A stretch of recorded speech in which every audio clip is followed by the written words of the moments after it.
grandi tous ensemble. Je suis Marie Jouvin, donc j'ai participé à cette enquête et je suis actuellement étudiante donc à Metz. J'ai été surprise de voir à quel point les gens avaient envie justement de donner leur avis à ce sujet et d'essayer justement de faire quelque chose donc, et de montrer leur vision de la solidarité aujourd'hui. Je suis énormément touchée entre guillemets par la vidéo parce que je pensais pas qu'il y avait encore des personnes qui pensaient à la solidarité, qu'il y avait encore un point de vue sur ces points qui sont super importants, surtout pour notre génération future. J'ai habité et voyagé un peu partout et j'ai vu des cultures différentes. Et en France, justement, je trouvais que c'était assez triste. Même avec tous les faits de société, la crise et tout ce qui est autour de nous, il y a tout qui va mal en ce moment, on va dire. Donc je pense qu'il faut commencer à s'inquiéter maintenant pour le futur. Je m'appelle Barbara, je suis étudiante au lycée à Alain Fournier à Metz. Pour certains, c'est aider, pour certains, c'est donner de leur temps, et pour d'autres, c'est apprendre. Et pour moi, la solidarité, c'est pas simplement de faire un don à telle association, c'est aussi donner de sa personne. Et c'est pour ça d'ailleurs que je suis ici, parce que j'ai voulu donner de moi et de mon temps à moi pour pouvoir apprendre de nouvelles choses sur la solidarité et agrandir ma culture. Si on veut donner du temps aux autres, c'est qu'on en a les moyens, c'est qu'on peut se libérer, on peut toujours décaler certaines choses ou les reporter, mais on a toujours du temps à donner. On apprend beaucoup de choses, on reçoit beaucoup de choses. Je sais que pas forcément parler, ça changera la vie de certains, ça ouvrira l'esprit de certains, et voilà. Moi, c'est Bélonte Xavier. Donc je suis chômeur pour l'instant, hein, j'ai plus d'emploi. À la base, j'ai un BEP de paysagiste et pépiniériste. Pourquoi il y a de la solidarité? Ça veut dire qu'il y a beaucoup de gens malheureux, qu'il y a beaucoup de gens qui sont dans la détresse et puis qui n'ont pas forcément à manger tous les jours à leur faim. Donc ça, quand on part de la base, on pense déjà qu'une plante qui est malade, hein, si on l'arrose, je veux dire une plante saine, si on l'arrose pas, eh ben elle fane. Et on a l'impression que la France, c'est un petit peu ça, quoi. On a l'impression que c'est une plante qui a commencé à pousser, et puis hop, on a oublié de l'arroser. Donc je suis infirmière de formation et je suis professeure maintenant. Aimer sortir de chez soi déjà et rencontrer les gens. Je pense qu'il faut aller vers ces personnes, donner de son temps, être à l'écoute. C'est pas forcément un besoin matériel, un besoin... il faut définir ce dont la personne ce qu'elle attend, et puis...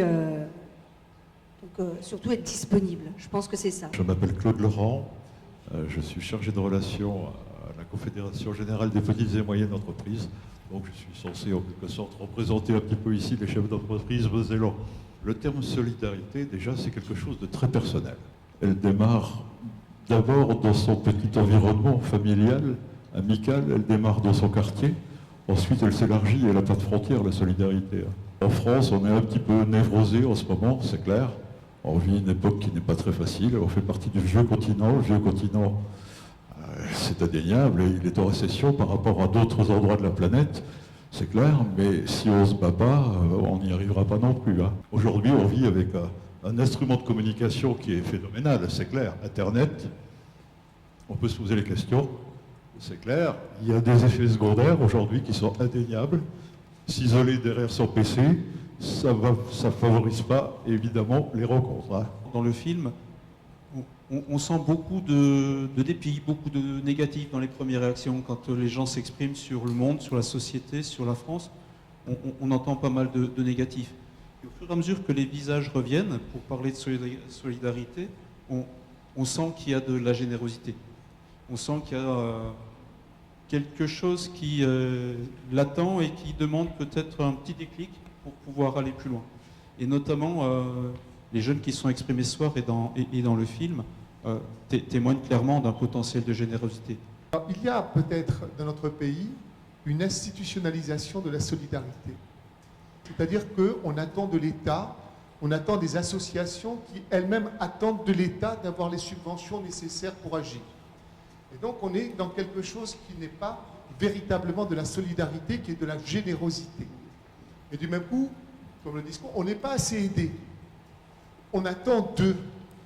Alors que véritablement, c'est d'abord prendre en charge. Lorsqu'il y a eu la canicule en 1973, eh ben, ça fait 20 000 morts. de personnes âgées qui sont mortes toutes seules chez elles. D'accord? Parce que justement, on se retourne, on dit mais comment ça se fait que ces gens ne les a pas vus? Alors il y a une nécessité à une prise de conscience, d'accord, que nous sommes un pays, en tous les cas, d'accord, où il y a beaucoup trop d'assistance. D'une certaine manière, il y a trop d'assistance. Et qu'il est nécessaire que nous reprenons en main tout cela. Et qu'il y a justement cet élan de générosité, et qui ne va pas simplement entre Français, mais cet élan de générosité se va vers le monde entier. Il y a quelque chose qui a vraiment changé. C'est que nous sommes dans un monde urbain. Ça peut paraître un détail, mais il y a beaucoup de choses qui... il y a un texte d'un paysan qui est en même temps philosophe, qui s'appelle Gustave Thibon, que je trouve très très beau. Il dit, mais est-ce que l'homme était meilleur avant? Mais au fond, ma voisine, elle mettait la même énergie à dire du mal de moi, à la sortie de la messe, qu'à m'apporter le surplus de son repas quand elle savait que mon épouse était au lit, malade et qu'elle ne pouvait pas me faire à manger. Il dit, les hommes n'étaient ni meilleurs, ni plus méchants, mais ils étaient liés, de fait, par le village, par la structure du village. Et de nos jours, effectivement, on est dans un monde voilà, où on est profondément déliés. Je m'appelle Sinclair, je suis étudiant en audiovisuel à Metz. Je suis allé à Berlin en avril et j'ai rencontré une personne, un berlinois, on se connaissait depuis 2-3 heures. Et son colocataire était parti il y a quelques semaines, il m'a proposé de m'héberger pendant le temps d'un mois si je voulais rester à Berlin. Et j'ai trouvé, je pense qu'en France, rencontrer une personne comme ça en boîte de nuit, c'est quelque chose qui n'arrivera jamais. J'étais très surpris et tout le monde était super ouvert. Enfin, il n'y avait pas de problème d'origine sociale ou ethnique ou je ne sais quoi. On nous a élevés maintenant dans une société très individualisée. Et c'est chacun pour soi en fait. On nous apprend dans le système éducatif à gagner le plus d'argent sans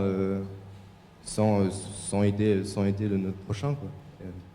Alors, je trouve ça dommage. Ce qui est bien dans mon village, c'est qu'il y a des fêtes de quartier qui s'organisent tous les mois ou tous les 2 mois. Et c'est comme ça que les gens se rencontrent et que les gens apprennent à se connaître. Je m'appelle Chloé Matz, je suis étudiante en langues étrangères appliquées. En France, en fait, c'est un pays déjà très libre et tout ça, c'est vrai. En Amérique, je trouve qu'ils le sont plus et ils sont plus écoutés. Voir une telle différence de mentalité, de joie de vivre et tout ça, c'est vrai. Ça m'a fait un petit choc en quelque sorte, mais ça m'a fait du bien. J'ai un souvenir qui me revient en tête, c'est ce garçon chez qui je résidais aux États-Unis, qui quand il s'était acheté une part de pizza, enfin voilà, et puis il a vu un SDF et puis il a donné sa part de pizza, voilà. On voit pas ça en France, quoi. C'est vraiment différent. Ça m'a donné une petite leçon de vie en quelque sorte.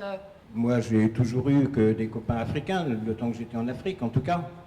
Il a fallu que je revienne en France pour m'apercevoir que j'étais blanc. Moi, je me rappelle dans les villages, la prise en charge des personnes déficientes mentales, elle se fait naturellement. Ici, bon, on va coller cette personne dans un hôpital psychiatrique, quelque part en tout cas, pour pas le voir dehors, pour pas qu'il dérange aussi. En Afrique, c'est pas ça. Moi, je suis irakienne et iranienne. Je suis binationale, on peut dire. L'année dernière, j'ai fait une activité en bénévolat pour accompagner les écoliers au bord de la mer. Et le secours populaire avait organisé ça. C'était bien de rencontrer des différentes mentalités, des différentes cultures. Il y a des gens qui m'ont vraiment influencée au niveau de la solidarité, de l'aide humanitaire. Les personnes bénévoles, je les respecte beaucoup parce que c'est vrai, j'avoue que je n'arriverai pas à prendre le temps d'aider les autres, même si au fond je le voulais. J'avoue que même moi, au fond, il m'arrive d'être égoïste. Je suis salariée depuis une quinzaine d'années, mais j'ai fait 20 ans de bénévolat. Je suis arrivée au Secours populaire, j'avais 21 ans. Ce qui m'a fait qui me rend un peu triste quand même, c'est la réaction de ces jeunes. Je ne pensais pas non plus que les jeunes pensaient que déjà on vit dans un pays triste. Non, moi je ne vois pas qu'on vit dans un pays triste. C'est à nous aussi de le rendre joyeux, ce pays. Hein. donc d'aller vers les autres, qu'ils viennent nous voir au Secours populaire, qu'on puisse monter des projets tous ensemble. C'est vrai que pour Chloé qui est étudiante, l'engagement ne peut pas être le même que pour les nombreux retraités que nous sommes au Secours populaire, hein, puisque nous avons plus de temps maintenant. C'est ça aussi le confort de la retraite. Hein. Le bénévolat, c'est avant tout un engagement. C'est un engagement de temps, mais c'est un engagement moral, c'est un engagement intellectuel, c'est un engagement de cœur aussi. Il y avait la solidarité de la famille, il y avait la solidarité du travail, il y avait la solidarité du quartier, du syndicat, du parti politique, etc. La solidarité du pays, etc. C'était des solidarités presque obligatoires. On se soutenait. Et quand l'un des membres de cette communauté avait un problème, les autres se levaient et l'aidaient. Aujourd'hui, c'est plus évident parce que le monde a changé. Le monde est plus complexe, il y a des guerres partout. On est un peu dans l'angoisse et on retrouve l'angoisse des jeunes ici. Donc Christian, je suis un bénévole du Secours populaire. On a quand même tous en soi une bonne graine de solidarité qu'il va falloir maintenant développer. Et c'est peut-être grâce à des actions comme ce soir que les gens comprendront qu'il faut maintenant passer à l'action. Moi, c'est Juncker Rémy, je travaille non pas au Secours populaire, mais au Secours catholique. On se sent bien quand on est bénévole. Moi, je rentre fatigué le soir parce que je n'ai pas toujours trouvé la bonne solution, parce que je n'ai pas toujours trouvé de solution, mais quelque part, je me sens bien dans ce métier-là. On est beaucoup d'associations sur Metz, on y travaille, je crois, ensemble, pour aller dépasser un petit peu notre stade de distribution qu'on sait très bien faire et qui aide beaucoup, mais ça, c'est un point où il faut aller plus loin. Il n'y a pas de crise du bénévolat en général. Il y a des mutations, il y a du changement aussi dans ce domaine-là. Et on n'a pas de crise de l'engagement des jeunes. Au contraire, l'engagement augmente. Les jeunes le montrent au niveau de l'université et autres, ils sont à la recherche de sens dans leur boulot et dans leur engagement sociétal. Donc ils sont plus nombreux en Lorraine à s'engager qu'avant. Ce monde d'aujourd'hui, ce qui est le plus grave, c'est la solitude. Le problème de la pauvreté, c'est qu'elle isole les individus totalement. Ils n'ont pas de chez eux, ils ne peuvent pas inviter, ils n'ont pas suffisamment d'argent pour recevoir. Donc progressivement, ils sont en situation d'isolement. Ce que les gens ont besoin, c'est de l'humain.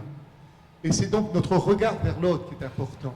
Ce regard qui est cette main tendue, simplement pour le contact, simplement pour le regard, simplement pour échanger la parole. On est dans un monde qui sera toujours un monde en souffrance, en douleur, en chemin. Et au fond, le but, c'est pas de trouver une solution. Je pense qu'on avance quand on comprend que plus on avance, moins on a de solutions.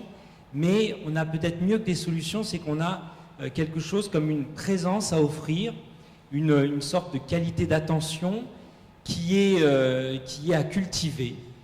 Alors, évidemment, ça m'a beaucoup intéressée et je vous remercie vraiment tous parce que je trouve qu'il y a eu beaucoup de... pas seulement des opinions, mais des idées de lancer. En tout cas, ça prouve que la solidarité intéresse tout le monde. Donc pour nous, ça nous conforte vraiment dans notre action. Et bon, je crois qu'on a beaucoup de travail maintenant pour construire les solidarités du XXIe siècle.